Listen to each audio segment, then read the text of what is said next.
السلام علیکم ورحمۃ اللہ وبرکاتہ.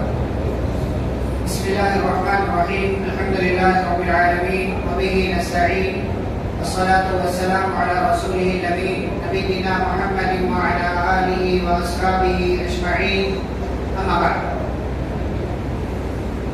معزز حاضرین، آج کی اس مجلس میں ہم پارہ نمبر 25 کی سورۃ الشورى سے آگے کئی سورتوں کا تذکرہ کریں گے. سب سے پہلی جو سورہ ہے سورۃ الشورى، سورہ نمبر 42. شورا کا مطلب ہوتا ہے مشورہ. مشورے کی کیا اہمیت ہے آپ اسی سے اندازہ لگا لیں کہ اللہ رب العالمین نے مشورے کے نام پر ایک سورہ رکھا. اس سورت کے اندر اللہ رب العالمین نے جیسا کہ معمول ہے ابتدا میں قرآن مجید کا تذکرہ کیا ہے اور پھر اللہ رب العالمین نے قرآن نازل کرنے کا مقصد بیان کیا. فرمایا وَكَذَلِكَ أَوْحَيْنَا إِلَيْكَ قُرْآنًا عَرَبِيًّا لِتُنذِرَ أُمَّ الْقُرَىٰ وَمَنْ حَوْلَهَا.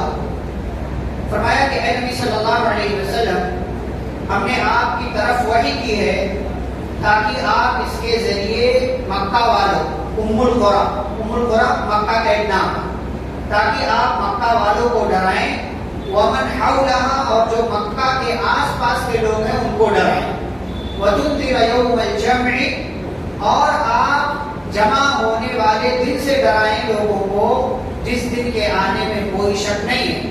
تو قرآن کے نازل کرنے کا ایک مقصد یہ ہے تاکہ لوگوں کو ڈرایا جائے، لوگوں کو آگاہ کیا جائے، لوگوں کو خبردار کیا جائے. پھر اس قرآن سے جو دین اللہ رب العالمین نے ہم کو دیا ہے اس دین کے تعلق سے اللہ نے بات بیان کی. اور آپ دیکھیں قرآن میں کئی مرتبہ یہ تذکرہ آتا ہے نبیوں کا، رسولوں کا، لیکن 5 ایسے پیغمبر ہیں جن کا بار بار تذکرہ آتا ہے. ان 5 پیغمبروں کو کیا کہا جاتا ہے؟ اولو العزم پیغمبر، یعنی بہت پائے کے بڑے بڑے پیغمبر جو ہیں. یہ 5 پیغمبر کون ہیں؟ نوح علیہ السلام، ابراہیم علیہ السلام، موسیٰ علیہ السلام، عیسیٰ علیہ السلام اور محمد صلی اللہ علیہ وسلم. انہی 5 کا تذکرہ کیوں ہے؟ اولو العزم پیغمبروں میں صرف یہی 5 کیوں آتے ہیں؟ آدم علیہ السلام کیوں نہیں ہے؟ کیونکہ وہ پہلے نبی ہیں، پہلے رسول ہیں، مطلب پہلے اللہ نے پہلا نبی بنا کر کے ان کو بھیجا اور وہی سے انسانوں کا آغاز ہوا، تو وہ جو ہے اس لسٹ میں کیوں نہیں ہے؟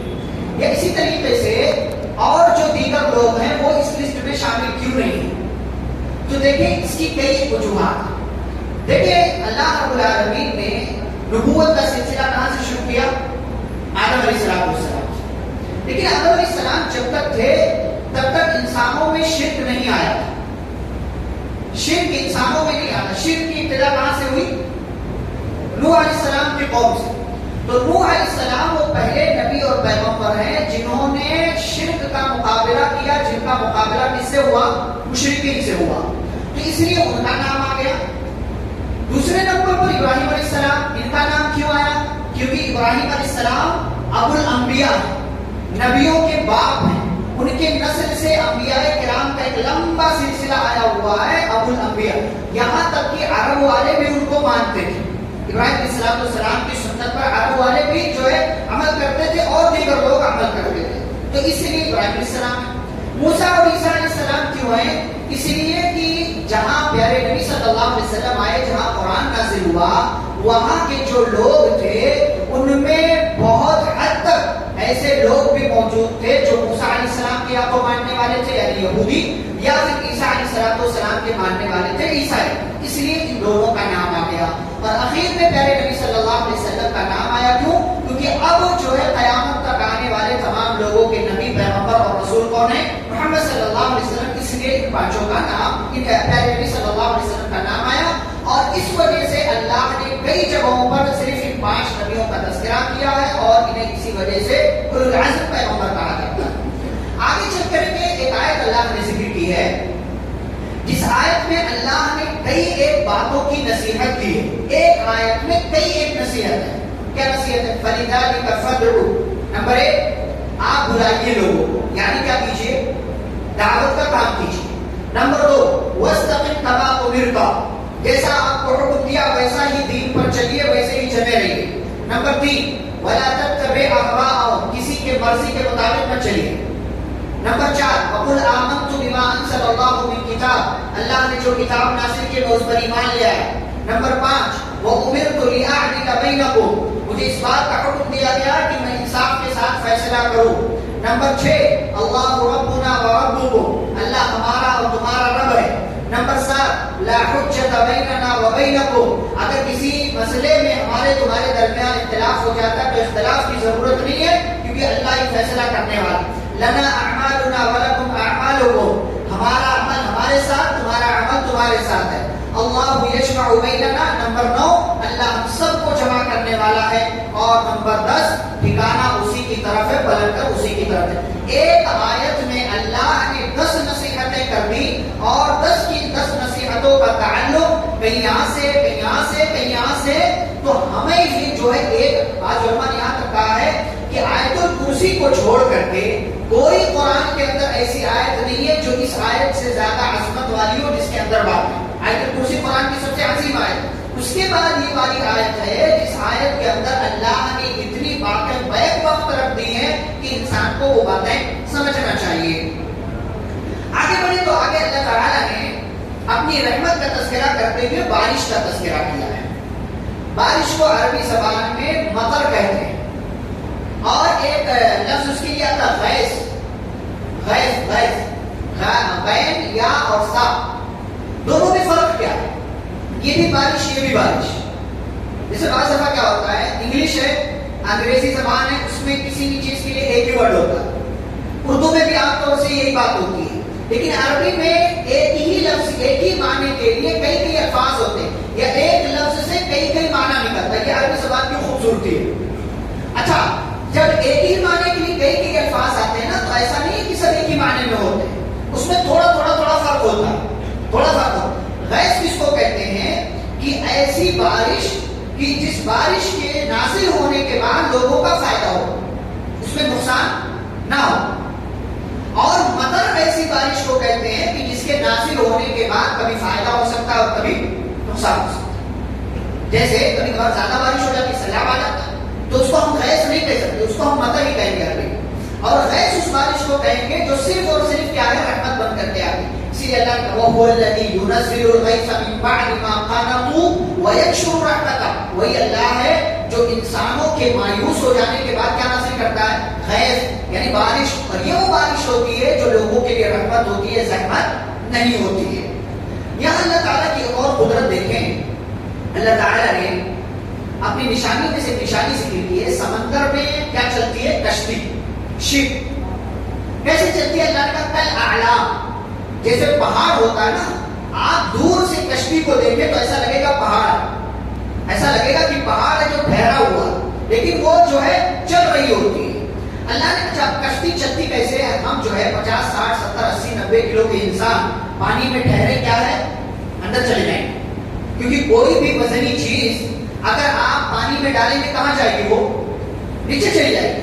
لیکن شپ اتنا بڑا وزن لے کر کے چلتی ہے. کیسے؟ ایک یہ اللہ کا کمال ہے. دنیا والوں نے سسٹم بنایا ہے اور ساری چیزیں کی ہیں، لیکن اللہ رب العالمین کا نظام اور سسٹم دیکھے. اللہ نے فرمایا ان یشاء یسکن الريح. اچھا سمندر میں جب کشتی چلتی ہے تو کس کی مدد سے چلتی ہے؟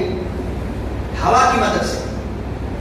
اگر ہوا رک جائے کشتی آگے نہیں بڑھ سکتی. اسی لیے آپ دیکھیں سمندر کی جو ہوا ہوتی ہے اور زمین کی جو ہوا ہوتی ہے دونوں میں فرق ہوتا ہے. دونوں میں فرق ہوتا ہے. چاہے آپ اس کو ناپیں اسی اعتبار سے، چاہے آپ کے جسم کے لحاظ سے. اسی لیے سمندری آب و ہوا دوسری ہوتی ہے، زمین کی آب و ہوا دوسری ہوتی ہے. سمندر والی آب و ہوا ہر کوئی برداشت نہیں کر پاتا ہے. اسی لیے جو شپ میں کام کرتے ہیں، جو وہاں رہتے ہیں، آپ ان سے پوچھیں کہ کس طریقے کی زندگی وہ گزارتے ہیں. اللہ نے کہا کہ یشاء یسکن الريح فیبدلن رواکد علی ظہرہ. اگر اللہ چاہے تو ہوا کو روک لے، اور ہوا جب رک جائے تو یہ ساری کشتیاں جو پانی میں چلتی ہیں یہ اسی پانی کے اوپر ٹھہری رہ جائیں گی. او یوبقون، یا اللہ تعالیٰ چاہے تو اسی کشتی کو وہیں پر ہلاک کر دے. کیسے؟ جیسے اللہ نے کون سی کشتی کو ہلاک کیا؟ کہنے والا کیا کہتا ہے؟ ایسی کشتی بنایا کہ کوئی نہیں ڈبا سکتا اس کو. ایسا سسٹم، ایسا نظام ٹائٹینک نام کی آپ جانتے ہیں، دعویٰ کوئی نہیں ڈبا سکتا، ایسا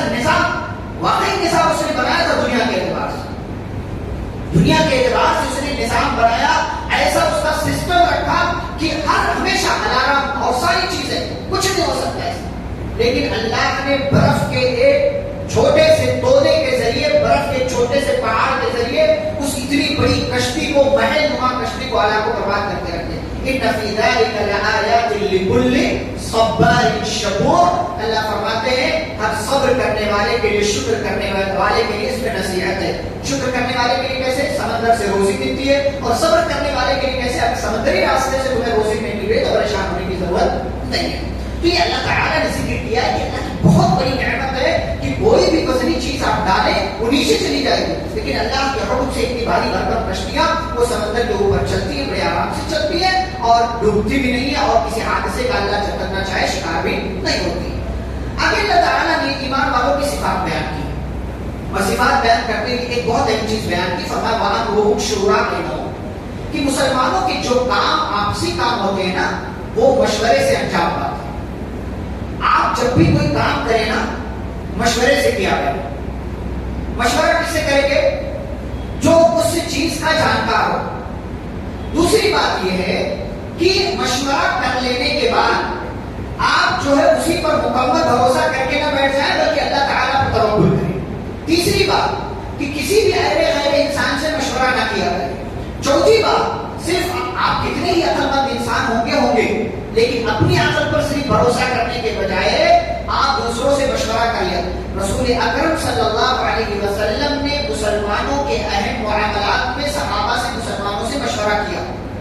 نبی کو مشورے کی ضرورت نہیں تھی، نبی سب سے بہترین فیصلہ کرنے کوئی مشورے کی ضرورت نہیں تھی، لیکن رسول اکرم صلی اللہ علیہ وسلم نے مشورہ کیا امت کو تعلیم دینے کے لیے کہ مشورہ کرو گے تو اس میں خیر ہوگا۔ اللہ نے حکم بھی دیا وَشَاوِرْهُمْ فِي الْأَمْرِ، ان کے معاملات میں مشورہ کرو۔ آپ کے گھر کا معاملہ ہو، کاروبار کا معاملہ ہو، بچی کی شادی کا معاملہ، مشورہ کریں۔ بعض لوگ کہتے چپکے سے کر لیں گے تو لوگوں کو پتہ نہیں چلے گا ورنہ نظر لگ جاتی ہے۔ بھائی سب سے مشورہ کرنے کی ضرورت نہیں۔ بعض دفعہ لوگ چپکے سے کرتے ہیں، پتہ چلتا ہے وہ لڑکا خراب نکلا یا لڑکی خراب نکلی، اور نتیجہ یہ ہوتا ہے تو طلاق اور خلا کی نوبت آ جاتی ہے۔ مشورہ کرنے شاید کہتا ہے عربی کا وَأَكْثِرْ مِنَ الشُّورَىٰ فَإِنَّكَ إِن تُصِبْ تَجِدْ مَالِكًا أَوْ تُخْطِئَ الرَّأْيَ تُرْدَرِي، فرمایا کہ اکثر اپنے معاملات میں مشورہ کیا کرو۔ کیوں؟ اگر مشورے کے بعد کام بن گیا تب تو لوگ آپ کی تعریف کریں گے کہ ارے بڑا اچھا انسان نے مشورہ کر کے کام کیا ہے، بڑا اچھا، لوگ آپ کی تعریف کریں گے۔ لیکن اگر آپ نے مشورہ نہیں کیا اور آپ کو نقصان ہو گیا تو لوگ کہہ رہے ہیں بڑا آیا تھا ترنت خان، میں نے مشورہ نہیں کیا، پوچھنا تو تھا بھائی۔ لوگ بولتے ہیں نا پوچھ تو لیتے کم سے کم، کسی سے مشورہ تو کر لیتے، ایسے ہی چلے گئے اکیلے کام کر لیا۔ تو مشورہ کرے، مشورے کی خیر ہے۔ اللہ نے مشورے کے نام سے مکمل ایک سورہ رکھی ہے۔ پھر اللہ رب العالمین نے اپنی قدرت کا ایک اور تذکرہ کیا، للہ ملک السماوات والارض، آسمان و زمین کی بادشاہت اللہ کی، یہب لمن یشاء اناثا، اللہ جس کو چاہتا ہے کیا دیتا ہے؟ لڑکیاں دیتا ہے۔ وَيَهَبُ لِمَن يَشَاءُ الذُّكُورَ، اور اللہ جسے چاہتا ہے لڑکے دیتا ہے۔ یہاں اللہ تعالیٰ نے مؤنث کا تذکرہ پہلے کیا، کیا بتلانے کے لیے؟ کیا بتلانے کے لیے؟ جب کسی بھی انسان کے یہاں، یہ انسانی فطرت، کسی بھی انسان کے یہاں پہلی پیدائش کی خوشخبری ملتی ہے اس کو، تو اس کے تصور میں کہیں نہ کہیں یہ ہوتا ہے کہ لڑکا ہوگا۔ لڑکے کے حساب سے بات ہوتی ہے، لڑکے کے حساب سے پلان بنتا ہے، بس لڑکے کے حساب سے، اور بہت ساری چیزیں، سب کچھ اس کے لیے کمرہ اور دیگر سامان، کھلونے، ساری چیزیں اسی اعتبار سے سوچی جاتی ہیں۔ اللہ تعالیٰ نے یہاں لڑکی کا تذکرہ کر کے پہلے کیا کہا کہ انسانوں تم چاہے جو پلان بنا، تمہاری جو بھی سوچ ہو کہ پہلا لڑکا ہونا چاہیے یا یہ ہونا چاہیے وہ ہونا چاہیے، اللہ رب العالمین کے سوا کسی کے ہاتھ میں یہ نہیں۔ اللہ پہلے تو کہا یہب لمن یشاء، اللہ جو چاہتا ہے وہ پیدا کرتا ہے، اور جس کو چاہتا ہے لڑکیاں دیتا ہے، لڑکیاں دیتا ہے، اور جس کو چاہتا ہے لڑکے دیتا ہے۔ او یزوجہم ذکرانا و اناثا، اب جب جوڑے الگ جب اللہ نے ذکر کیا تو پہلے کس کا تذکرہ کیا؟ لڑکی کا، پھر لڑکے کا، لیکن جب دونوں کو ایک ساتھ ذکر کیا تو پہلے لڑکے کا تذکرہ کیا۔ او یزوجہم ذکرانا و اناثا، یا اللہ جس کو چاہے لڑکے اور لڑکیاں دونوں دیتا ہے۔ وَيَجْعَلُ مَن يَشَاءُ عَقِيمًا، اور اللہ جسے چاہتا ہے کچھ نہیں دیتا۔ تو کیا اللہ اسے محبت نہیں کرتا؟ جس کو نہیں دیتا اللہ اسے محبت نہیں کرتا؟ کرتا ہے کہ نہیں کرتا؟ کرتا ہے پھر کیوں نہیں دیا؟ انہو علیم قدیر، اسے پتا ہے کہ اس کو ابھی دینا ہے کہ نہیں دینا. بعض دفعہ کیا ہوتا ہے اللہ کیوں نہیں دیتا؟ اس لیے کہ اللہ کو پتا ہے ابھی دے دیا تو ہو سکتا ہے یہ بگڑ جائے.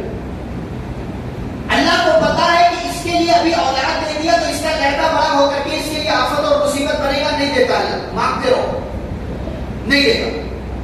کیوں؟ اس لیے کہ وہی لڑکا آپ کی بے عزتی کا باعث بنے گا، آپ کے خاندان کی بدنامی کا ذریعہ اور سبب بنے گا. اس لیے اللہ نے نہیں دیا.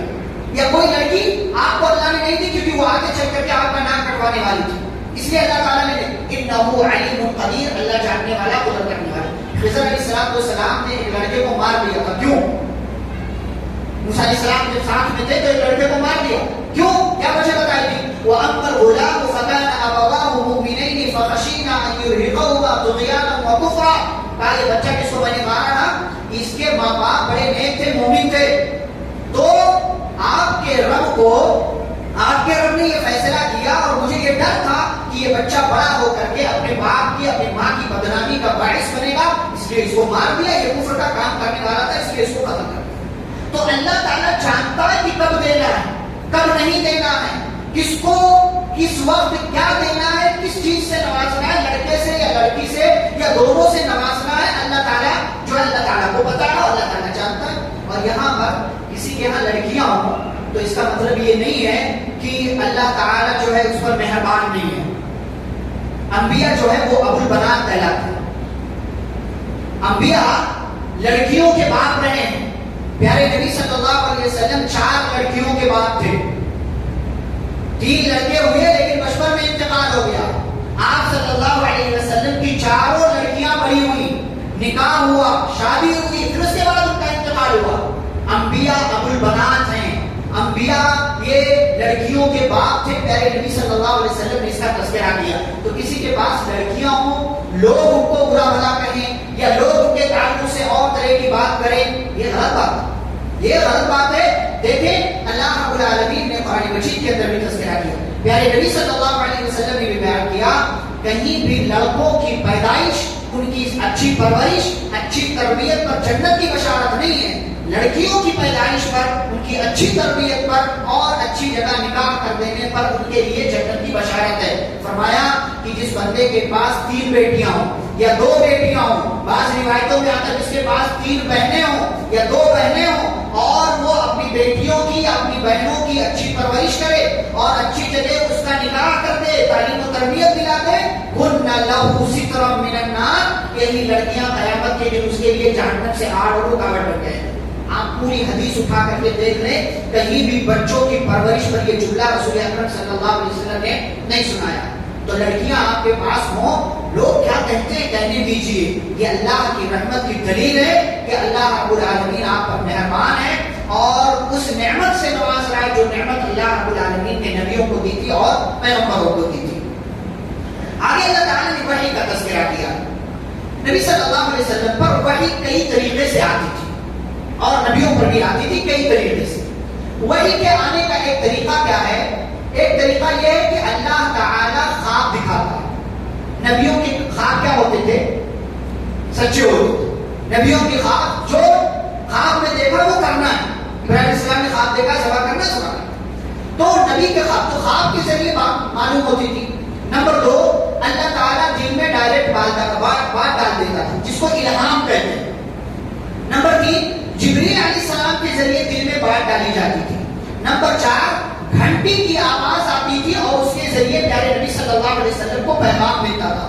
یہ والی کیفیت بڑی سخت تھی. یہ والی کیفیت میں جب وحی آتی تھی تو نبی صلی اللہ علیہ وسلم سخت سردی کے موسم میں بھی آپ کے جسم پر پسینے آ جایا کرتے تھے. ہم عائشہ رضی اللہ عنہا زید بن ثابت رضی اللہ تعالیٰ عنہ بیان کرتے ہیں کہ ایک روز نبی صلی اللہ علیہ وسلم میرے پاس تھے اور اسی دوران آپ پر وحی کا نزول شروع ہو گیا اور آپ کی ران میری ران پر موجود تھی اور ایسا لگا آپ کا جسم اتنا بھاری ہو گیا کہ ایسا لگا میری ران میری جان ٹوٹ جائے گی، ابھی جو ہے یہ چکنا چور ہو جائے گی، ختم ہو جائے گی. اتنا زیادہ وزن مجھے اپنے اوپر محسوس ہونے لگا. یہ کیفیت ہو جاتی تھی رسول اکرم صلی اللہ علیہ وسلم.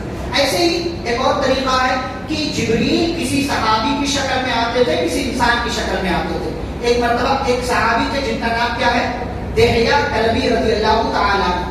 وہ صحابی کی شکل میں جبریل آتی تھے. اور ایک مرتبہ وہ جو حدیث جبریل مشہور ہے، ایک انسان کی شکل میں جبریل امین علیہ السلام آئے تھے اور نبی کے گھٹنے سے اپنا گھٹنا ملا کر کے اور اپنے دونوں ہاتھوں کو اپنے ران پر رکھ کر کے بیٹھ گئے اور نبی سے کیا سوال کیا تھا؟ ایمان کیا ہے، اسلام کیا ہے اور احسان کیا ہے. نبی نے تینوں سوال کے جواب دیے. عمر رضی اللہ عنہ کہتے ہیں ہمیں تعجب ہوا کہ یہ بندہ سوال بھی کرتا، جواب ملتا تو کہتا آپ نے سچ کہا. تو اگر اس کو معلوم ہے تو پوچھ کیوں رہا ہے؟ اس کو معلوم ہے تو پوچھ کیوں رہا ہے؟ پھر اس کے بعد جبریل امین علیہ السلام نے پوچھا تھا قیامت کب آئے گی؟ نبی نے فرمایا تھا کہ پوچھنے والا جس سے پوچھا جا رہا ہے اس سے پوچھنے والا زیادہ جانتا ہے. تو اچھا قیامت کی نشانیاں بتائیے. نبی نے قیامت کی نشانیاں بتائی. وہ آدمی آیا چلا گیا. نبی صلی اللہ علیہ وسلم نے ایک دن عمر رضی اللہ عنہ سے پوچھا جانتے ہو وہ کون تھا؟ جانتے ہو کون تھا؟ فرمایا نہیں ہمیں نہیں معلوم، اللہ و رسول عالم، ہمیں نہیں پتا. تو آپ نے فرمایا تھا وہ جبریل تھے، اجاکم یعلمکم دینکم، وہ تمہیں تمہارا دین سکھانے کے لیے آئے تھے.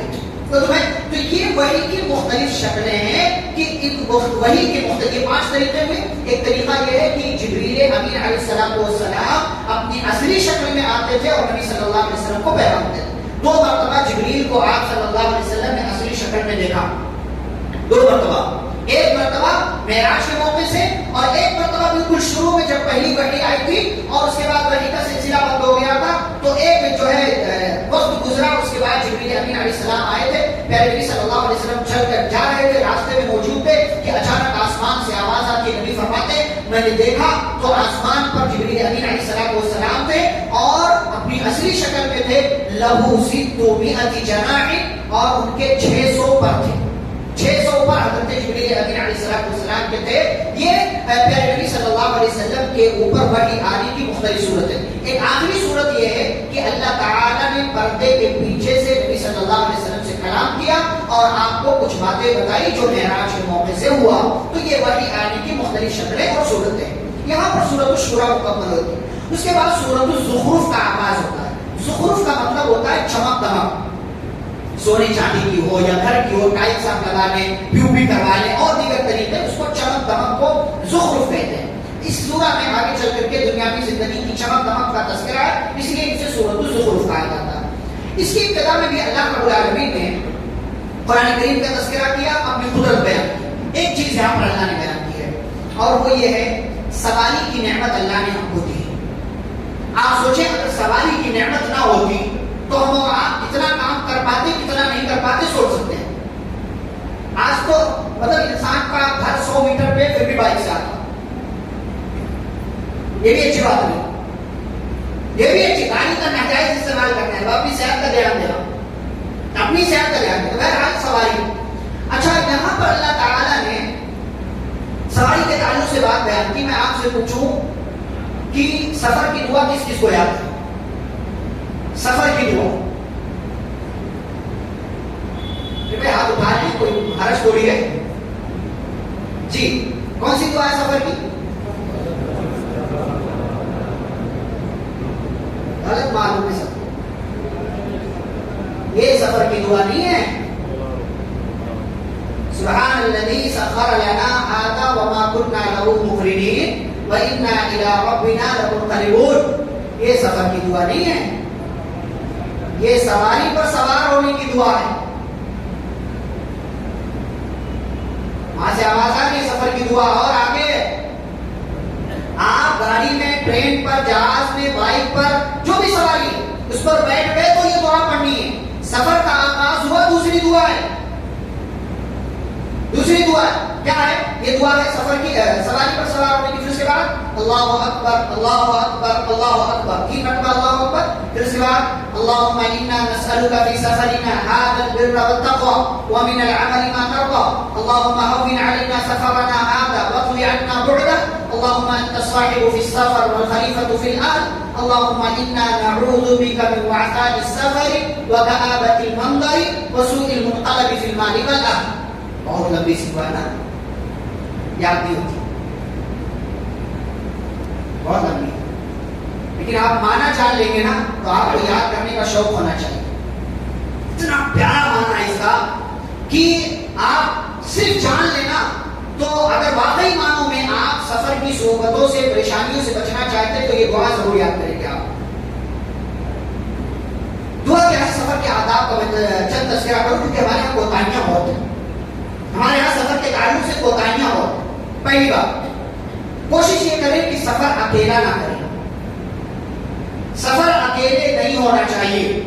کوشش یہ ہو، مجبوری میں بات الگ ہے، کوشش یہ کریں کہ سفر اکیلے نہ کریں. دوسری بات، جب سفر کریں سفر کی دعا کا لازمی اہتمام کریں. لازمی اہتمام کریں، اس لیے کہ آپ کو نہیں پتا کہ آگے سفر میں کیا.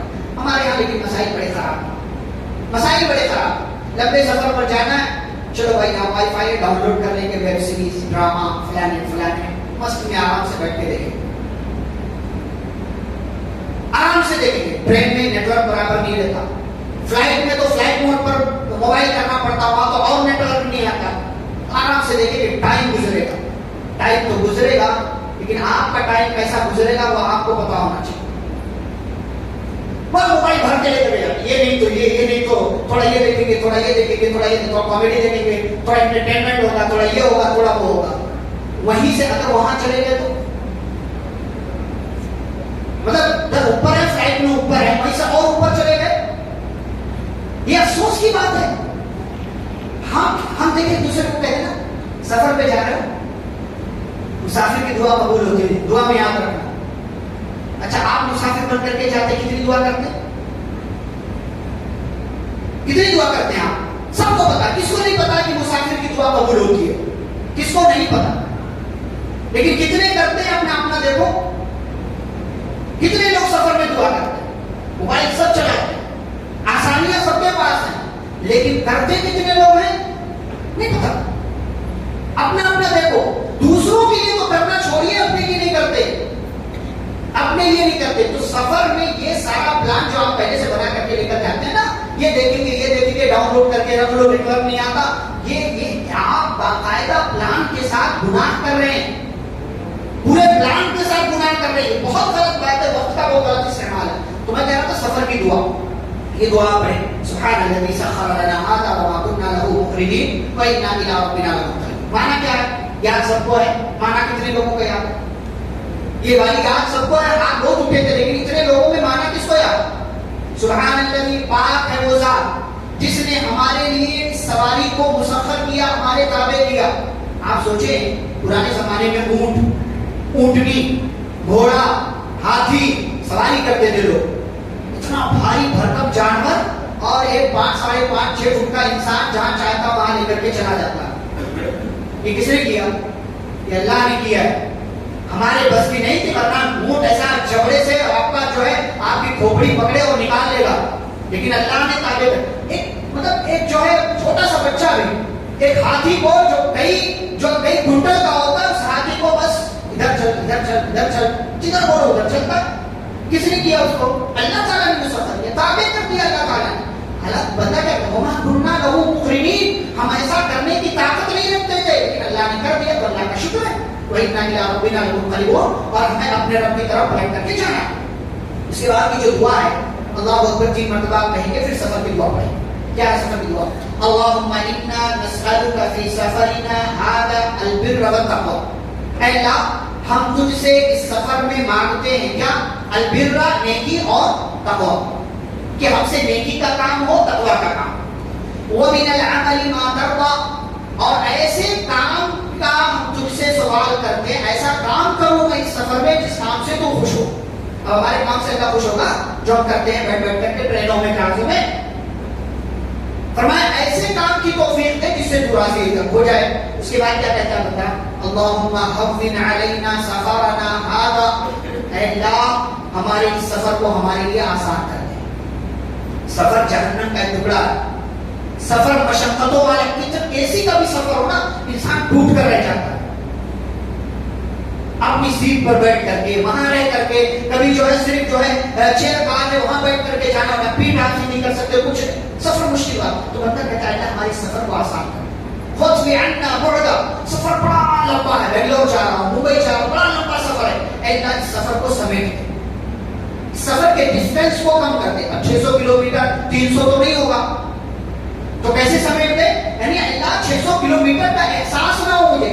اسی لیے بعض دفعہ دیکھیں نا ہم سفر کر کے آتے ہیں تو لگتا ہی نہیں کہ سفر کر کے آئے. کیوں؟ اللہ تعالیٰ نے آپ کے لیے اس سفر کی صعوبتوں کو، اس کی مشکلات کو آسان کر دیا. اس کی جو ہے ڈسٹینس کو آپ کے لیے دماغ میں بٹھایا ہی نہیں کہ آپ بہت لمبا سفر کر کے آئے. ورنہ بہت بیٹھنا بڑھ گا اے اللہ تو اس کی دوری کو کم کر دے، سمیٹ دے. اس کے بعد بندہ کہتا ہے اللہم انت الصاحب فی السفر، اے اللہ تو اس سفر میں میرا ساتھی ہے. دعا پڑھ لیا تو کس کو ساتھی بنا رہے ہیں؟ اللہ کو. ورنہ ساتھی کون ہوتا ہے؟ وہ ویڈیو ہوتا ہے، وہ موبائل ہوتا ہے ہمارا ساتھی، وہ گیم ہوتا ہے ہمارا ساتھی. تو دعا پڑھیں اللہ کو اپنا ساتھی بنائیں. اور جس کا ساتھی اللہ ہو اس کو سفر میں اور سفر کے دوران گھر پہنچنے کے بعد اس کو کوئی نقصان نہیں ہو سکتا. اللہ کو ساتھی بنائیں. پھر کہتا ہے اللہم انت الصاحب فی السفر والخلیفۃ فی الاہل، اے اللہ گھر والوں کو چھوڑ کر کے جا رہا ہوں، 10-15 دنوں کا سفر ہے میرا، میرے گھر والوں کی، بچوں کی، میری بیوی کی اللہ حفاظت کرنا، تیری حفاظت میں دے کر کے جا رہا ہوں، تجھے جانشین بنا رہا ہوں، تجھے اپنے گھر کا خلیفہ بنایا، میرے گھر کی دیکھ ریکھ کرنا. آگے بندہ کہتا ہے اللہم انا نعوذ بک من وعثاء السفر، اے اللہ سفر کی تھکان، سفر کی مشکلات سے میں تیری پناہ چاہتا ہوں. وکآبۃ المنظر، اور اے اللہ کوئی برا منظر دیکھنے سے بھی میں تیری پناہ چاہتا ہوں. آپ گئے، بس کا سفر ہے، ایکسیڈنٹ ہو گیا، یا آپ نے کوئی ایکسیڈنٹ کا منظر دیکھ لیا، یا آپ کے ساتھ کوئی حادثہ ہو گیا، آپ کا سامان چوری ہو گیا، آپ کے جو ہے والٹ میں کسی نے جو ہے چھینا جھپٹی کر لی، چھین لیا اس کو، آپ سے چوری کر لی. فرمائے ایسی کسی بھی منظر سے جس سے مجھے تکلیف ہو، اے اللہ میں تیری پناہ چاہتا ہوں. اور آخر میں کیا کہتا ہے وسوء المنقلب فی المال والاہل، اور اے اللہ میں جب ریٹرن آؤں تو ایسا نہ ہو کہ مجھے میرا مال برباد ملے، میرا خاندان برباد ملے، میری بیوی بگڑی ہوئی ملے، اور میری بیوی کا کسی اور کے ساتھ تعلق ہو جائے. یہ سب برائیوں سے اے اللہ بری واپسی سے میں تیری پناہ چاہتا ہوں کہ میرا مال بھی سلامت رہے اور میری فیملی بھی سلامت. یہ دعا ہے سفر کی. سفر پر نکلیں، یہ دعا پڑھ لیں، سفر بھی آسان ہوگا، رب آپ کا ساتھی ہوگا، گھر والوں کی دیکھ ریکھ کرے گا، راستے میں آپ کو کوئی حادثہ انشاءاللہ نہیں اور پیش بھی آ جائے تو رب آپ کا ساتھی تھا، حادثہ پیش آ گیا وہاں بھی حفاظت. اس لیے بعض دفعہ ہم دعا پڑھ کر کے نکلتے ہیں نا تو کبھی کبھار حادثے سے بچ جاتا، کہتے لگتا دعا پڑھ کے نکلا تھا اسی لیے بچ گیا، بار بار بچ گیا، دعا پڑھ کر کے نکلا تھا اسی لیے بچ گیا. تو ان ساری چیزوں کا خیال رکھیں، یہ سفر کے آداب میں سے ان چیزوں کا خیال رکھنا چاہیے. اور یہ والی دعا نا اس رمضان آپ یاد کرنے کی کوشش کریں. یاد نہیں ہو تو اس کو جو ہے دیکھ کر کے، موبائل آسانیوں کا فائدہ اٹھائیں گے، ساری چیزوں کی جب فائدہ اٹھاتے ہیں ساری چیز دیکھ کر کے پڑھیں، دیکھ کر کے پڑھیں. دیکھ کر کے پڑھنا حرام نہیں ہے، یہ ایسا نہیں ہے کہ مانا نہیں جائے گا، مانا جائے گا، بالکل مانا جائے گا. آپ نکالیں سفر کی دعا ٹائپ کریں، آپ کو سفر کی دعا مل جائے گی. سبحان اللہ جی کے ساتھ ساتھ یہ والی دعا بھی آپ کو مل جائے گی، دیکھ کر کے پڑھ لیں. آج کل تو ہر زبان میں موجود ہے، انگلش میں، رومن میں، ہندی میں، کنڑا میں، تیلگو، جس میں چاہیے اس میں مل جائے گی آپ کو. اگر آپ آسانی چاہتے تو آسانیاں ہیں، ورنہ اگر آپ کو شوق ہی نہیں ہے تو سفر میں آپ کو نکلنا ہے، جیسے تیسے نکلنا ہے، ڈرامے دیکھنا ہے تو دیکھیے. آپ کا سفر برا ہوگا اچھا ہوگا، اللہ کو کیا مطلب ہے اس سے؟ اللہ کو کیا مطلب؟ اپنے سفر کو اچھا بنانا تو دعا ہوتا ہے، احترام کریں. آگے بڑھیں تو آگے اللہ تعالیٰ نے فرشتوں کا وغیرہ کا تذکرہ کیا کہ فرشتوں کو اللہ کی بیٹیاں لوگوں نے بنا دیا، اس پر ہم بات کر چکے ہیں. آگے بڑھے تو اللہ تعالیٰ نے کہا فرمایا جو اللہ کے ذکر سے منہ موڑتا ہے اللہ اس کا دوست ایک شیطان کو بنا دیتا ہے، اس کا دوست ایک شیطان کو بنا دیتا ہے. اور وہ شیطان کیا کرتا ہے پتا ہے؟ وہ شیطان اس سے کہتا ہے ٹھیک ہے کوئی مسئلہ نہیں، نماز چھوڑ کوئی مسئلہ نہیں، پڑھ لینا. پھر یہ شیطان بول رہا ہوتا ہے، وہ شیطان اس کے برے کام کو بھی ایسی خوبصورتی سے اس کو کہتا ہے چلتا ہے بھائی یہ کیا ہے، سب کون سے دور میں جی لو، چلے گا یہ کر لو. وَإِنَّهُمْ لَيَصُدُّونَهُمْ عَنِ السَّبِيلِ کہہ کر کے کیا ہے اللہ کے راستے سے روکتا ہے. وَيَحْسَبُونَ أَنَّهُمْ مُهْتَدُونَ، اور ہمارا یہ نوجوان سمجھتا ہے میں مجھ سے اچھا تو کوئی نہیں ہے. یہ لوگ جنہوں نے اللہ کے ذکر کو، اللہ کی عبادت کو چھوڑ رکھا ہے اور اپنے آپ کو سمجھتا ہے اب سے اچھا کوئی نہیں ہے، دراصل شیطان کی بات ہے جو وہ اپنی زبان سے اور اپنے انداز سے جس کا وہ اعلان کرتے ہیں. تو اللہ کے ذکر سے منہ موڑیں گے، شیطان آپ کا دوست بن جائے گا اور آپ کو اللہ کے راستے سے روک دے گا. آگے اللہ تعالیٰ نے آپ کو سورۃ الزخرف وغیرہ مکمل ہوتی ہے. اللہ نے موسیٰ علیہ السلام کا، عیسیٰ علیہ السلام وغیرہ کا تذکرہ کیا، پھر جہنم کا تذکرہ کیا، پھر سورۃ الدخان کا آغاز ہوتا ہے. دخان کا مطلب دھواں، دخان کا مطلب دھواں، اور یہ دھواں جو ہے قیامت کی بڑی نشانیوں میں سے ایک کیا ہے؟ نشانی، پورا دھواں پوری دنیا بھر جائے گی، آسمان سے ایسا دھواں آئے گا پوری دنیا بھر جائے گی، تو اس دھوئیں کو دیکھ کر کے اندازہ لگا لیا جائے گا کہ اب جو ہے قیامت قریب۔ اچھا یہ دھواں جب آئے گا تو پورے لوگوں کو اپنی چپیٹ میں لے لے گا، یغشی الناس ھذا عذاب الیم، لوگوں کو چپیٹ میں لے گا، اعلان کیا جائے گا ھذا عذاب الیم، یہ بہت دردناک عذاب ہے، لوگوں کے لیے بڑی اس میں جو ہے الجھن ہے، تکلیف ہے۔ لیکن جو ایمان والے ہوں گے وہ کیا کہیں گے؟ ربنا اکشف عنا العذاب انا مؤمنون، اے ہمارے رب ہم سے اس عذاب کو دور کر دے، ہم تو ایمان والے ہیں، ہم ایمان والے ہیں۔ تو یہ دھواں جو ہے وہ قیامت کی بڑی نشانیوں میں سے ایک نشانی ہے۔ اس سورہ کے آغاز میں اللہ تعالیٰ نے لیلۃ القدر کا تذکرہ کیا، جسے کیا کہا ہے اللہ تعالیٰ نے سورہ میں؟ لیلۃ مبارکہ۔ ہم نے اس قرآن کو کس رات میں نازل کیا؟ مبارک رات۔ یہاں اللہ نے مبارک رات کہا۔ ہمارے پاس بھائی اس مبارک رات سے کیا مراد لیتے ہیں؟ شب برات، شعبان کی 15 تاریخ اور اس کی رات مراد لیتے ہیں، جبکہ سیدھی بات قرآن کس مہینے میں نازل ہوا؟ رمضان۔ کس رات میں نازل ہوا؟ لیلۃ القدر میں۔ اور لیلۃ القدر کس مہینے میں آتا؟ رمضان میں۔ دونوں ایک چیز ہے، لیلۃ القدر رمضان میں، رمضان کے مہینے میں لیلۃ القدر، دونوں باتیں واضح ہیں کہ اللہ نے قرآن کو رمضان میں، رمضان کی ایک رات لیلۃ القدر میں اللہ نے نازل کیا۔ اب یہ لیلۃ القدر کا نام کچھ اور بھی ہو سکتا ہے، ایسا نہیں ہے کہ لوح محفوظ سے آسمان دنیا پر 2 الگ الگ راتوں میں قرآن آیا، ایسا ممکن ہے؟ نہیں ممکن ہے۔ ایک ہی مرتبہ لوح محفوظ سے آسمان دنیا پر قرآن آیا، اور وہ کس رات میں آیا؟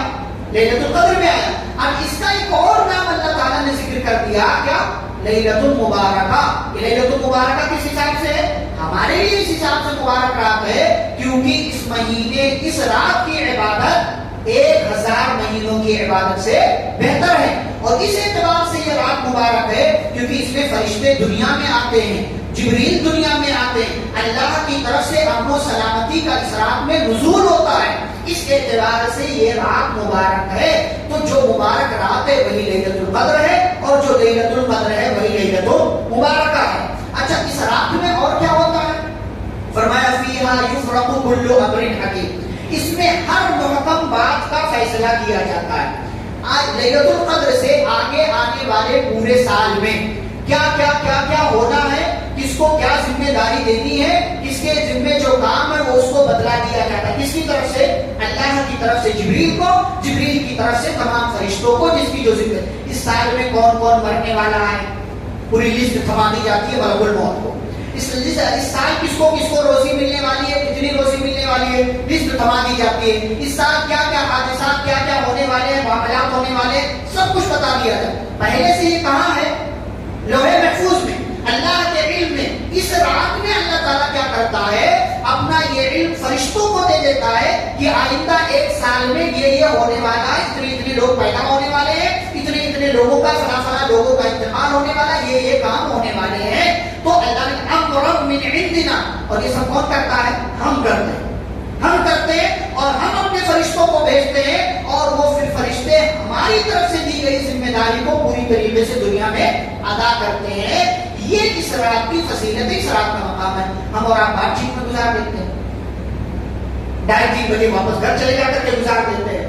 یہ رات پوری رات مبارک ہے، آپ کو جیسے تیسے اس پوری رات میں عبادت کرنا ہے، پوری رات عبادت کرنا تک مطلع الفجر، فجر کے طلوع ہونے تک، فجر کے طلوع۔ ایسا نہیں ہے کہ ابھی یہ درس ختم ہوگا تو آپ جائیں 2 گھنٹے بعد آئیں۔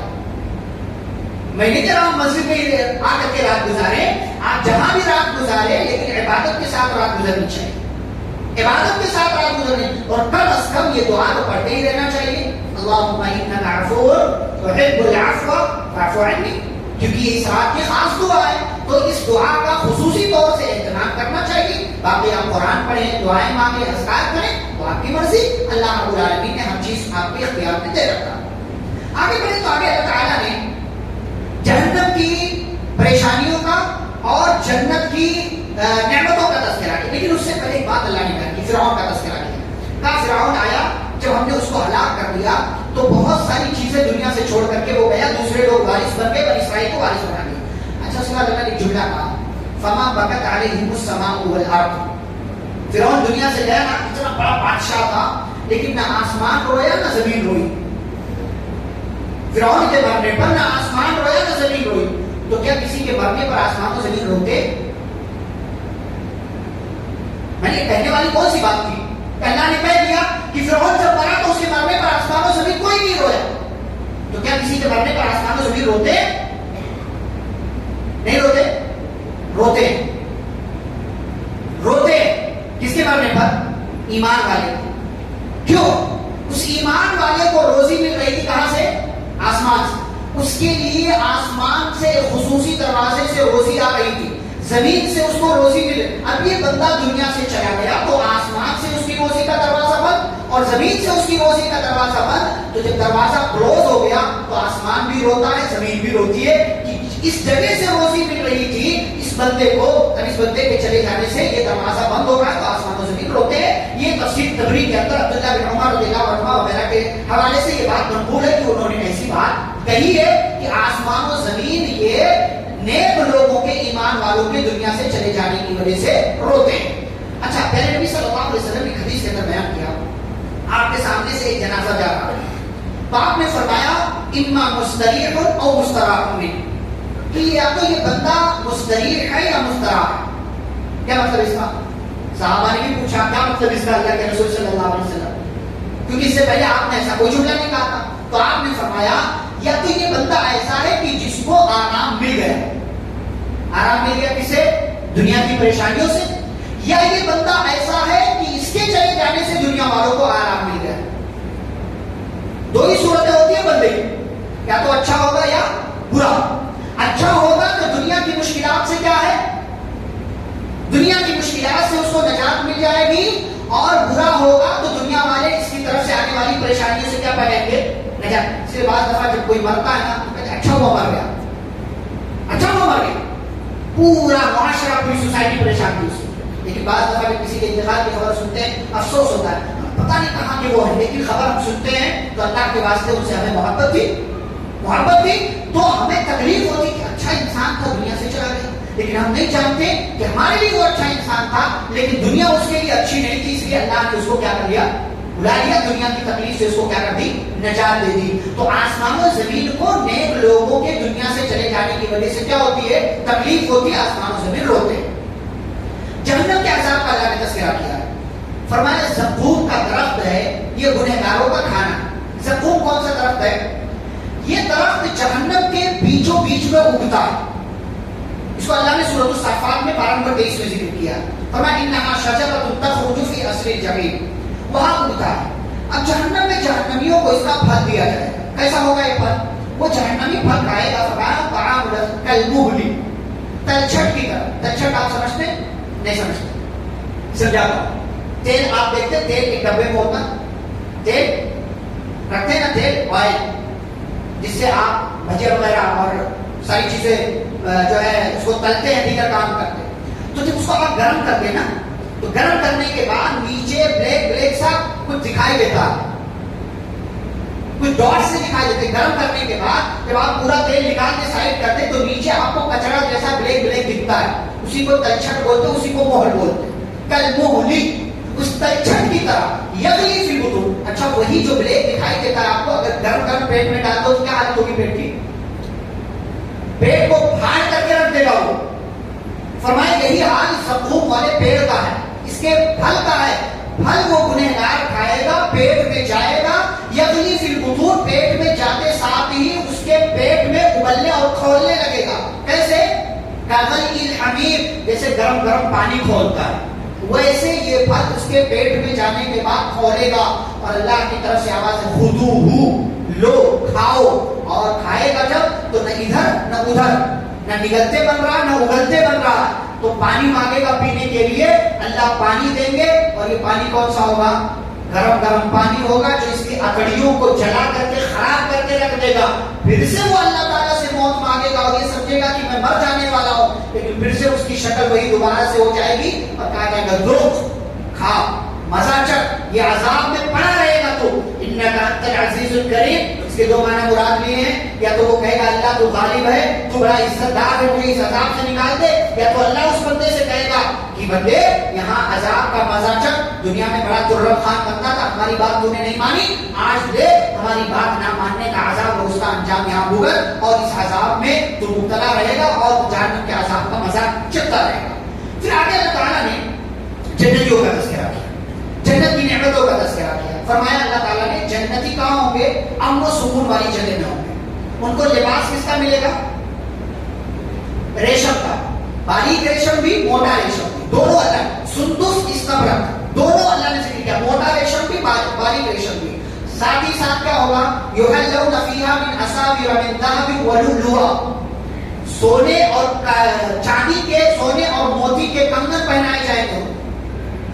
ہمارے یہاں نوجوان کڑا پہنتا، کیوں پہنتا؟ کیونکہ بھائی پہنتا اس لیے پہنے گا۔ ہاں پہنتا ہے وہ، کیا کیا بولتے ہیں، بریسلیٹ پہنتا ہے اور پھر اور نہ جانے کیا کڑا پہنتا ہے، لوہے کا پہنتا ہے، کہتا ایسے ہی پہنتا ہے، ایسے ہی پہنا ہو، چپ پہنا ہو، یہ ایسے ہی اور چپ، کیا یہ کون سی بات ہے؟ آپ کی بھی ہے ہی نہیں وہ، لیکن جنت میں ہے ہی۔ سونے اور موتی کا بنایا ہوا کنگن جنتیوں کو پہنایا جائے گا کہ اللہ نے ذکر کیا۔ اور ساتھ ہی ساتھ ایک بات بتا، كذلك وزوجناهم بحور عين، اللہ نے فرمایا ہم جنتیوں کو کیا دیں گے؟ حور دیں گے۔ کتنی ملنے والی ہے؟ کتنی؟ بولو بھائی، نہیں چاہیے کیا؟ کتنی ملنے والی ہے؟ نہیں، 70 والی بات صحیح نہیں ہے، 70 والی بات دو کنفرم ملنے والی ہے۔ یہ دنیا والی بیوی چھوڑ کے، یہ اگر جنت میں تو یہ تو ملے گی، لیکن وہاں پر 2 حور ملنے والی ہے کنفرم، اس کے اوپر آپ جتنا چاہیں اللہ نوازے گا، جتنا چاہیں اس کے اوپر، لیکن 2 اللہ کی طرف سے مہمان نوازی کے طور پر آپ کی عزت افزائی کے لیے، آپ کی تقریب کے لیے 2 ہے اللہ کی طرف سے، اس کے اوپر جتنا آپ چاہیں، جو چاہیں اللہ تعالیٰ آپ کو نوازے گا۔ اچھا یہ حور جو ہے یہ ایسے ہی نہیں مل جائے گی آپ کو، اللہ تعالیٰ نکاح کروائے گا۔ کیا کہا؟ وزوجناہم، ہم شادی کرائیں گے اس کی، کس سے؟ حور عین سے ہم شادی کرائیں گے۔ اچھا یہ دنیا والی زیادہ خوبصورت ہے یا جنت والی؟ کیا دنیا والی زیادہ خوبصورت ہے؟ کیوں؟ اس دنیا میں جو آزمائش کی جگہ یہاں آنے کی وجہ سے یہ دنیا والی زیادہ خوبصورت ہے، اور حور کیا؟ اللہ نے اس کو پیدا کر دیا، وہ وہی کی مخلوق ہے۔ اچھا لیکن ایک بات، حور جب دنیا میں عورت شوہر کو ستاتی ہے نا، ستاتی کی نہیں؟ ہاں بولیں گے تو پکڑے جائیں گے۔ تو جب کوئی ستاتی ہے عورت اپنے شوہر کو، تو ادھر سے جنت سے حور جو اس بندے کو ملنے والی ہے وہ کہتی ہے اللہ کی بندی کیوں اس کو پریشان کرتی ہے، یہ تیرے پاس تھوڑے دن رہے گا، پھر اس کے بعد میرے پاس آنے والا ہے، پھر اس کے بعد میرے پاس آنے، تو کیا اس کو اسی حور سے جلنا چاہیے؟ جلنا چاہیے؟ دنیا کے حساب سے تو چلے گی، سوگن گوارا نہیں ہے، سوگن گوارا نہیں، دنیا کے اعتبار سے چلے گی، لیکن آخرت میں وَنَزَعْنَا مَا فِي صُدُورِهِمْ مِنْ غِلٍّ، اللہ ہر طرح کا حسد، کینہ، جلن، کپٹ، چھل سب کچھ دل سے نکال دے، کچھ نہیں رہے گا وہاں۔ اچھا وہاں پر جنت میں جب جنتی جائے گا نا، جنت میں مارکیٹ لگے گی، کون سی مارکیٹ؟ جمعہ بازار۔ جمعہ بازار آپ یہاں بھی کوئی مارکیٹ لگتی ہوگی، روزانہ مارکیٹ تو آئی ہے، لیکن علاقوں میں، بعض علاقوں میں خصوصی مارکیٹ لگتی ہے، Sunday market, Friday market, Tuesday market, Thursday market, کچھ اور مارکیٹ لگتی ہے۔ جنت میں کیا مارکیٹ لگے گی؟ جمعہ، فرائیڈے مارکیٹ۔ لیکن یہاں صرف مردوں کے لیے الاؤڈ ہوگا، عورتوں کے لیے نہیں ہوگا۔ اس سے ایک بات کیا معلوم ہوئی؟ مارکیٹ عورتوں کی جگہ نہیں ہے۔ جب جنت میں پرمیشن نہیں ہے تو دنیا میں پرمیشن کیسے ہو سکتی ہے؟ لیکن آپ دیکھیں، نکلیں گے تو دیکھیں خواتین کا سیلاب آپ کو ملے گا، کالے کالے برقعے میں ملبوس خواتین، 1 بجے، 1:30 بجے، 2 بجے سب کچھ چل رہا، گیا تاخرا، گیا آخری اشرا، گیا دیکھیں گے عید آ رہی، عید منائیں گے، سنت منانے کے چکر میں فرض چھوڑ رہے ہیں، سنت منانے کے چکر۔ تو کہاں اللہ تعالیٰ نے نبی صلی اللہ علیہ وسلم نے حدیث میں بیان کیا، مارکیٹ لگے گی، جب مارکیٹ لگے گی تو مرد حضرات جو ہے جائیں گے مارکیٹ، واپس آئیں گے، تو واپس جب آئیں گے اور جنت میں عورت سے ملاقات کریں گے تو عورت سے کہیں گے واللہ ہم جب آپ کو چھوڑ کر کے گئے تھے تو آپ اتنے خوبصورت نہیں تھے جتنے اب خوبصورت ہو گیا. کیا پتا چلا؟ عورت کی اصل خوبصورتی اس کے گھر میں رہنا، اصل خوبصورتی گھر میں رہنا، ورنہ باہر جائے گی، دھوپ لگے گی تو آئے گی آپ کا گھر میں خرچہ بھی کرائے گی، یہ کریم، یہ پاؤڈر، یہ مسکا، یہ وہ چاہیے. اصل خوبصورتی گھر میں رہنا. اچھا وہ عورت جب دیکھے گی تو مرد سے کیا کہے گی؟ آپ بھی جب یہاں سے گئے تھے تو اتنے پیارے نہیں لگ رہے تھے، آئے ہیں تو اور زیادہ پیارے لگ رہے ہیں. کیا پتا چلا؟ مرد کا اصل کام کہاں ہے؟ باہر. عورت کا اصل کام کہاں ہے؟ گھر میں. یہ کام، یہ معاملہ جنت میں بھی ہے جہاں کسی قسم کا کوئی مسئلہ نہیں ہے، لیکن یہ کام وہاں ہوگا. لیکن جہاں ہونا چاہیے، جہاں عمل کرنا چاہیے، وہاں ہم عمل نہیں کر رہے. ہم اپنے گھر کی خواتین کو بھیج دیتے، جاؤ مارکیٹ لے کر کے آؤ، بھائی جھنجھٹ میں نہیں پڑتا، جو لینا لو جاؤ، پیسہ دے دیتا ہو، پیسہ دے دیا بندے نے اور سارا کام ایسا لگتا ختم ہو گیا. آپ کی ذمہ داری ہے، ورنہ آپ بے غیرتی کا ثبوت دے رہے. تو یہ جنت کی نعمتوں کا کچھ تذکرہ نہ کیا. اس کے بعد آگے بڑھے تو سورۃ الجاثیہ کا آغاز ہوتا ہے. جاثیہ کا مطلب ہوتا ہے گھٹنوں کے بل، گھٹنوں کے بل. اس کے اندر اللہ نے قیامت کا ایک منظر ذکر کیا ہے کہ ہر امت گھٹنوں کے بل آئے گی، یعنی اس میں گنہگار اصل قرآن ہے اور ان کو ان کے نام اعمال کی طرف بلایا جائے گا. اسی مناسبت سے اس سورہ کو سورۃ الجاثیہ کہا ہے.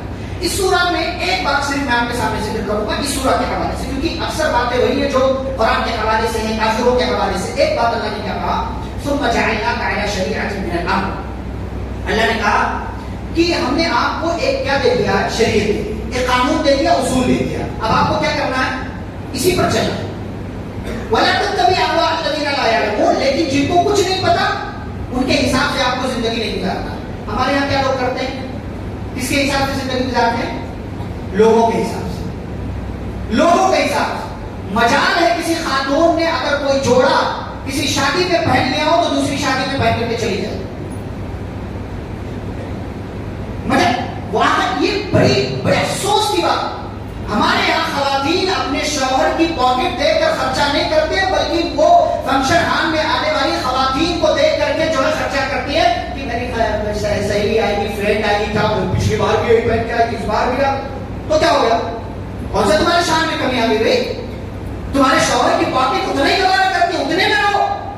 لوگوں کے حساب سے کام کرو گے نہ تو شوہر سکون میں رہے گا نہ تم خود سکون میں رہو. اور ایسی کتنی مثال ہے. ہم جو ہے دعوتیں کراتے ہیں تو چادر سے زیادہ پیر پھیلاتے ہیں. ہم جو ہے قرضہ لے کر کے دعوت کرا رہے ہیں، نہیں جان بھی چھوڑا، پان بھی چھوڑا. لوگ کیا کہیں گے؟ بھائی آپ کی جتنی طاقت ہے شریعت نے کہا اتنا ولیمہ کرو، اتنا کھلاؤ، اتنے کی دعوت رکھو. آپ جو ہے گوشت نہیں کھلا سکتے تو آپ دال چاول کھلاؤ. یہ کہاں سے آپ لے آئے کہ لوگوں کو دکھانے کے لیے آپ نے جو ہے قرضہ لینا شروع کر دیا، بینک سے لون لینا شروع کر دیا، مصیبت اپنے سر آپ نے مول لینا شروع کر دیا. کتنے لوگ آج اسی وجہ سے قرض دار ہیں کہ بیٹی کا بیٹے کا شادی ہے، بیٹے کی شادی کروایا تو قرضہ لیا تھا. کتنے لوگ اسی وجہ، اس لیے کہ شریعت کی تعلیم کو آپ نے چھوڑا تو شریعت کی تعلیم کو چھوڑنے کا نتیجہ یہ ہوا کہ لوگوں کو دکھانے کے لیے کام کریں گے. تو حدیث سناؤ، پیارے رسول صلی اللہ علیہ وسلم فرماتے ہیں کہ جو اللہ کو خوش کرنے کے لیے کوئی کام کرے گا تو اللہ بھی خوش ہوگا اور لوگوں کو کیا کر دے گا؟ خوش کر دے گا. لوگ پہلے خوش نہیں ہوں گے، پہلے کیا کریں گے؟ پہلے آپ کو کہیں گے شادی کیا، پوچھا نہیں، یہ کھلایا وہ نہیں کھلایا، ایسا کیا ویسا. پہلے لوگ آپ کو برا کہیں گے، لیکن بعد میں یہی لوگ اللہ کے راضی ہو جانے کی وجہ سے اللہ ان کے دل میں بات ڈالے گا کہ یار وہ آدمی بڑا اچھا تھا، بڑا اچھا تھا، رسم سے دور رہا، رواج سے دور رہا، خرافات سے دور، شریعت کے مطابق اس نے کام کیا. اللہ کو خوش کرنے کے لیے کام کرو گے، اللہ بھی خوش ہوگا، لوگوں کو خوش کر دے گا. وَمَنِ الْتَمَسَ رِضَى اللَّهِ بِسَخَطِ النَّاسِ رَضِيَ اللَّهُ عَنْهُ وَأَرْضَىٰ عَنْهُ النَّاسِ. اور آگے فرمایا کہ جو لوگوں کو خوش کرنے کے لیے کام کرے گا، اللہ کو ناراض کرے گا تو اللہ بھی ناراض ہوگا اور لوگوں کو بھی ناراض کرے. یہی وہ آدمی تب قرضہ. آپ دیکھو قرضہ لے کر کے آج ہمارا نکاح کیا، شادی کیا، ولیمہ کیا. اب قرضہ لینے کی کیا ضرورت ہے؟ اب تو یہ کر رہے وہ کر رہے، اس سے قرضہ لیا تھا، اب جاؤ چکر لگا قرضہ ادا کرو. یہ لوگ برا بھلا بولنے لگتے ہیں. صرف لوگوں کے حساب سے کام نہیں ہونا چاہیے، اللہ کی مرضی کے مطابق کام ہونا چاہیے. پھر اس کے بعد 26ویں پارے کا سورۃ الاحقاف کا آغاز ہوتا ہے. احقاف کا مطلب ہوتا ہے ڈھیلا. ٹیلا سمجھتے ہیں؟ چھوٹی چھوٹی پہاڑیاں ہوتی ہیں جو ٹیلا نما نظر آتی ہیں، ابھرے ہوئے ہوتے ہیں، اس کے دور سے دیکھیں تو آپ ایسا لگتا ہے کہ کوئی چیز ایسے کھڑی کر دی گئی۔ قوم عاد انہیں ٹیلوں کے درمیان رہا کرتی تھی، انہی کے حوالے سے سورہ کو سورۃ الاحقاف کہتے ہیں۔ اس سورہ میں ایک اہم بات یہ ہے، اللہ رب العالمین نے ابتدا میں قرآن کا تذکرہ کیا، نبی کی رسالت کا تذکرہ کیا، اپنی جو ہے قدرت کا تذکرہ کیا، پھر اللہ نے بات بیان کی کہ انسان کو آپ نے پیدا کیا، انسان ماں کے پیٹ سے پیدا ہوا، بڑا ہوتا ہے، تو جب 40 سال کی عمر کو پہنچتا ہے تو اسے ایک دعا پڑھنی چاہیے۔ اللہ نے 40 سال کی عمر والوں کو ایک خاص دعا سکھائی ہے کہ 40 سال کی عمر کو پہنچو تو یہ دعا پڑھو۔ کون سی دعا ہے؟ سورۃ الاحقاف کی آیت نمبر 12 یا 13، ہمارے کو میزائل میں خیال نہیں ہے، 12 یا 13 اس آیت میں اللہ تعالیٰ نے یہ دعا سکھی۔ جتنے لوگ 40 سال کے ہو گئے ہیں، ہو چکے ہیں، ہونے والے ہیں، انہیں یہ دعا ضرور پڑھنی چاہیے۔ کیا دعا ہے؟ ربی اوزعنی، وہی دعا تھوڑی ملتی جلتی ہے سلیمان علیہ السلام کی دعا سے۔ ربی اوزعنی، اے میرے رب تو مجھے اس بات کی توفیق دے کہ میں تیرا شکر ادا کروں ان نعمتوں پر جو تو نے مجھ پر کی ہیں، میرے والدین پر کی ہیں، اور مجھے ایسے نیک کام کی توفیق دے جس سے تو خوش ہو جا۔ وَأَصْلِحْ لِي فِي ذُرِّيَّتِي، اور اے اللہ میری ذریت، میری نسل کو ٹھیک کر دے، ان کی اصلاح کر دے۔ انی تبت الیک، میں تیرے سامنے توبہ کرتا ہوں اور میں مسلمانوں میں سے ہوں۔ یہ دعا ہے جس میں آپ اپنے لیے خیر مانگتے ہیں، ماں باپ کے لیے مانگتے ہیں، نسل کے لیے مانگتے ہیں، عمل کی اصلاح مانگتے ہیں، اللہ سے توبہ بھی کرتے ہیں۔ 40 سال کی عمر یہ وہ عمر ہوتی ہے جس میں بندہ پختہ ہو جاتا ہے، مضبوط ہو جاتا ہے، اور 40 کی عمر کے بعد ایک دوسری زندگی کی طرف اس کی جو ہے زندگی، اس کی باڈی ایک دوسری طرف جو ہے گزرنے لگتی ہے۔ اس لیے 40 سال کا جو مرحلہ ہے یہ بڑا خصوصی مرحلہ، اسی مرحلے میں، اسی عمر میں پیارے نبی صلی اللہ علیہ وسلم کو نبی اور رسول بنایا گیا، تو خصوصی دعا 40 سال کی عمر والوں کو سکھائی گئی، کہا یہ دعا مانگ لیا کرو اور اس دعا کو پڑھ لیا کرو۔ تو جتنے لوگ ہیں 40 کی عمر کو پہنچ چکے ہیں، 41-42 کے ہیں یا 40 کے ابھی ہوئے ہیں، 39 کے ہیں، ان کو یہ دعا یاد کر لینا چاہیے، پڑھنا چاہیے۔ پارہ نمبر 26 اٹھائیں، سورۃ الاحقاف، پہلی سورہ بالکل شروع میں ہے، آیت نمبر 12 یا 13 یا اس کے آس پاس آپ دیکھ لیں گے، آپ کو وہاں پر مل جائے گی۔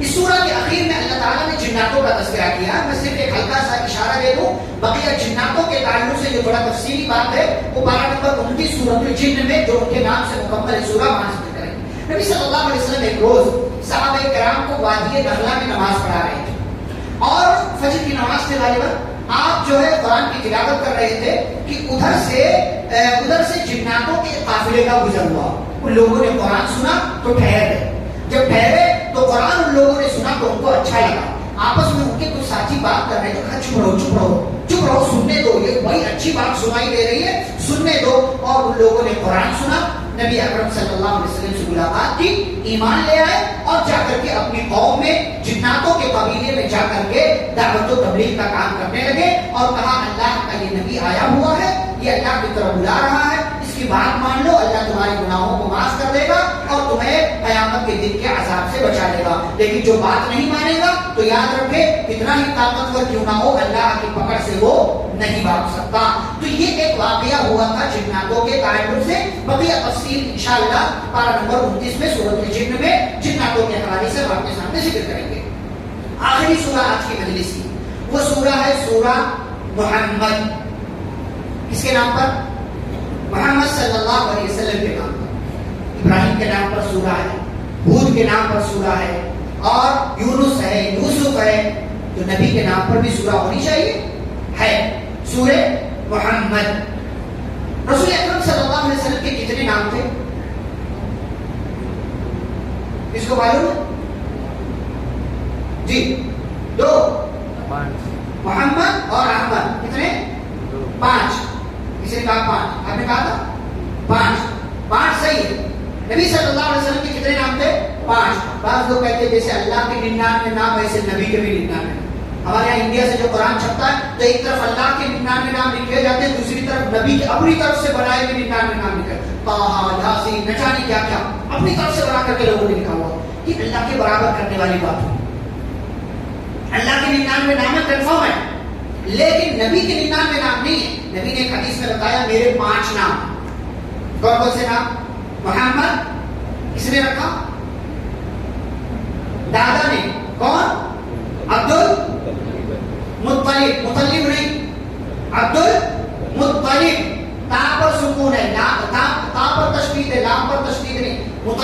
میں غلط ہو جائے. عبد المطلب, محمد نام رکھا دادا نے, احمد کس نے رکھا؟ ماں نے آمینہ نے. اور پھر اس کے بعد نبی کا ایک نام ہے عاقب. کیا نام ہے؟ عاقب. کسی کا نام ہے یہاں عاقب, عین الف قاف با, عاقب. عاقب کا مطلب پیچھے آنے والا. نبی سب سے پیچھے ہے. انبیاء کی لسٹ میں سب سے اخیر میں کون ہے؟ نبی صلی اللہ علیہ وسلم. اس لیے ان کو کہا عاقب, ان کا ایک نام ہے. نبی صلی اللہ علیہ وسلم کا ایک چوتھا نام ہے حاشر. حاشر کا مطلب لوگوں کو یہ نام پسند نہیں آتا, نہیں رکھنا ہے, یونیک رکھنا ہے. لوگ اچھا نام ہے حاشر. حاشر کا مطلب جمع کرنے والا. نبی صلی اللہ علیہ وسلم دنیا میں آئے, اس کے بعد ہی کیا آئے گی؟ قیامت آئے گی, اس کے بعد ہی حشر کا میدان لگے گا نا. نبی صلی اللہ علیہ وسلم خود قیامت کی نشانیوں میں سے ایک نشانی تھی. آپ نے فرمایا بعثت انا والساعة كهاتين, میں اور قیامت ایسے بھیجے گئے جیسے یہ دو انگلیاں ہیں. یعنی میں آ گیا ہوں, کوئی کہ سمجھو قیامت آ گئی. تو فرمایا میرا نام حاشر ہے کیونکہ میری وجہ سے میرے آنے کے بعد ہی لوگوں کو جمع کیا جائے گا, حشر کا میدان قائم ہوگی, حشر کا میدان قائم کیا جائے گا. پانچواں نام کیا ہے؟ ماحی. بڑی ہاں سے ہاں, ماحی. ماحی کا مطلب مٹانے والا. نبی صلی اللہ علیہ وسلم کے ذریعے پچھلے تمام مذاہب کو کیا کر دیا گیا؟ مٹا دیا گیا. شرک و کفر آپ صلی اللہ علیہ وسلم مٹانے کے لیے آئے تھے, تو اس لیے آپ کا نام کیا ہے؟ ماحی. 5 نام ہو گئے, محمد, احمد, عاقب, حاشر اور ماحی. یہ 5 نام رسول اکرم صلی اللہ علیہ وسلم. قرآن میں کتنے نام آئے ہیں آپ صلی اللہ علیہ وسلم کے؟ 2. ایک محمد, دوسرے احمد. محمد کتنی بار آیا ہوا ہے؟ 4 بار. کہاں؟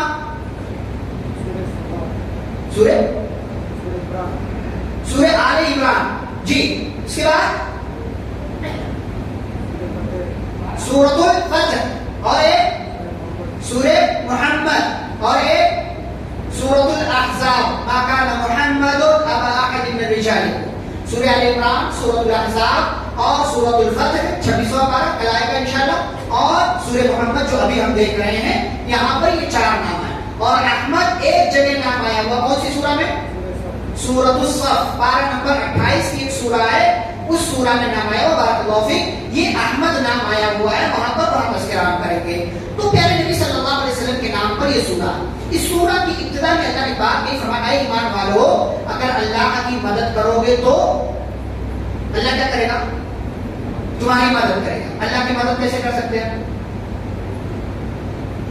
اللہ کے دین کی مدد کر کے, اس دین پر چل کر کے, لوگوں کو سیدھا راستہ بتا کر کے, لوگوں کو برائیوں سے روک کر کے, اس کلمے کی بلندی کے لیے کام کر کے, اپنا حصہ اس دین میں ڈال کر کے, یہ اللہ کی مدد کرنا ہوا. اللہ کی مدد کریں گے, اللہ آپ کی مدد کرے گا. اور اللہ کی مدد صرف یہ نہیں کہ مسجد سے جڑے رہو, کسی کے کام آ جانا یہ بھی مدد ہے, کسی کا بوجھ اٹھا دینا یہ بھی اللہ کی مدد ہے, کسی کی مشکل کو آسان کر دینا یہ بھی اللہ کی مدد ہے. یہ سارے کام ہم کریں گے, اللہ ہماری مدد کرے گا. اور کیا کرے گا؟ وہ یثبت اقدامکم, اور اللہ ہمارے قدموں کو جما دے گا. اس سورہ کے حوالے سے 2 اور باتیں بتا کے بات ختم کریں. پہلی بات, جنت کی مثال اللہ نے نہیں فرمایا. جنت کی مثال جس کا متقیوں سے وعدہ کیا گیا ہے. جنت میں کتنی نہریں ہیں؟ کون بولے؟ 4. کون بولے؟ آپ بولے, کوئی تو بولے, آپ بولے. اچھا ماشاء اللہ. 4 نہریں ہیں جنت میں. فیہا انہار من ماء غیر آسن, ایک نہر پانی, وانہار من لبن لم يتغیر طعمه, دودھ, وانہار من خمر لذة للشاربین, شراب, وانہار من عسل مصفى, شہد. یہ 4 چیزوں کی نہر ہے جنت کے اندر. اور صرف اللہ نے یہ نہیں کہہ دیا, پیکٹ کے بعد ختم نہیں کیا پانی کی نہر ہے, دودھ کی نہر, شہد کی نہر, شراب کی نہر, بلکہ ان تمام نہروں کی صفت بھی بیان کی. فرمایا پانی کا نہر ہوگا, جو پانی کی جو نہر ہوگی وہ پانی کبھی بھی خراب نہیں ہوگا. دنیا کا پانی کیا ہو جاتا ہے؟ خراب ہو جاتا ہے, پیلا پڑ جاتا ہے.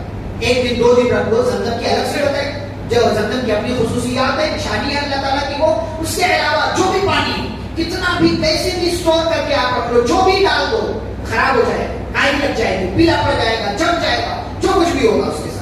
لیکن جنت کی نہر جو ہے پانی کی کبھی خراب نہیں. وَأَنْهَارٌ مِّن لَبَنٍ لَمْ يَتَغَيَّرْ طَعْمُهُ. دودھ آپ 24 گھنٹے رکھ دو فریج کے علاوہ بھی تو کیا ہو جاتا ہے؟ وہ کیا ہو جاتا ہے؟ کھٹا پڑ جاتا ہے، پھوٹ جاتا ہے، پھٹ جاتا ہے، جو بھی آپ ہو. جنت کی دودھ والی جو نہر ہوگی اس کا ٹیسٹ کبھی بھی نہیں بدلے گا، ذائقہ کبھی بھی تبدیل نہیں ہوگا اس کا. نمبر 3 وَأَنْهَارٌ مِّن خَمْرٍ لَذَّةٍ لِّلشَّارِبِينَ. شراب کی نہر ہوگی. اور شراب کیسی؟ شراب کیسی؟ پینے کے بعد عقل معاف نہیں ہوگی، عقل پر پردہ نہیں پڑے گا جیسے دنیا کی شراب ہوتی ہے. فرمایا پینے والے کے لیے کیا ہوگی؟ مزیدار ہوگی، مزیدار ہوگی، بہترین ہوگی، بڑی اچھی ہوگی. اور چوتھی نہر وَأَنْهَارٌ مِّنْ عَسَلٍ مُصَفًّى. فرمایا صاف شفاف، نہ کچڑا، نہ کچھ، نہ ملاوٹ، نہ کوئی اور چیز، نہ اس میں شکر، نہ مصری، کچھ نہیں، خالص اوریجنل بالکل ایک دم شہد کی نہر ہوگی. اللہ نے فرمایا یہ تو 4 ہم نے بیان کیا.